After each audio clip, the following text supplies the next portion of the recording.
Today we're gonna make my chocolate chip cookies because I know I love them and y'all seem to like them too. You do not need a stand mixer, you do need a food scale, and they're made with brown butter, so you know they're delicious. Over on the stove, I have my pan on medium heat and we're gonna take 2 sticks of unsalted butter. First, your butter will obviously melt. Next, it will start bubbling. And I will stir it every minute or so just to keep things from sticking to the edges or the bottom of my pan.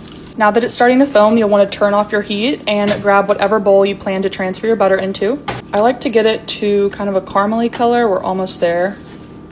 And that looks good to me, so I'm going to go ahead and transfer this to my bowl. I've let my butter hang out for a few minutes. It's still warm, but it's not burning my hands. We're going to go in with our dark brown sugar and granulated sugar. 1 tablespoon of vanilla. You can use vanilla bean paste, vanilla extract, doesn't matter. And then I'm just gonna mix everything together with a spatula. Once that is combined, we're gonna go in with 2 eggs. I got these out of the fridge like 10 minutes ago. You don't have to wait for them to come up to room temperature or anything. Now for our dry ingredients, I have all-purpose flour, baking soda, baking powder, cornstarch, and salt. I almost forgot. I did have a few people say that they had issues with their dough being dry. I haven't had that problem, but if you do, you can also just add 2 tablespoons of heavy cream. If you don't have it, you don't need it. I've made it without the heavy cream and I haven't had any issues with it, but because I had a few people ask, that is an option too. You can also use whole milk. Now, just as things are coming together, but there's obviously some flour that's not quite mixed in, I'm going to stop mixing and we'll get our chocolate ready. Y'all know that I've been loyal to my Ghirardelli semi-sweet chocolate, but for the first time in my life, I like dark chocolate. So I'm gonna use Hugh's dark chocolate. I got 2 bars. I love their packaging, it's so fancy. You can use chocolate chips, but I always like using chopped chocolate. I like that it gives you big chunks and little chunks of chocolate within the cookies.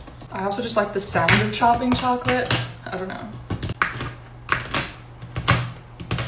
This is not necessary, but I like to take 15 to 20 bigger chunks of chocolate and set those aside because I like to put those on top of each cookie. I like that it gives the bigger puddles of chocolate when they bake. But everything else can go right into your bowl. And we can finish mixing everything together. You don't want to overmix your dough, so as soon as you don't see any dry bits of flour, stop mixing. And that's what she looks like.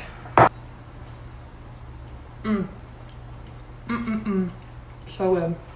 Next, we will scoop out our cookies. I believe this is a 3-ounce cookie scoop. I got 13 cookies. Obviously, the size of your cookie scoop will determine how many cookies you get. And then I just take the chunks of chocolate and stick a few on each cookie.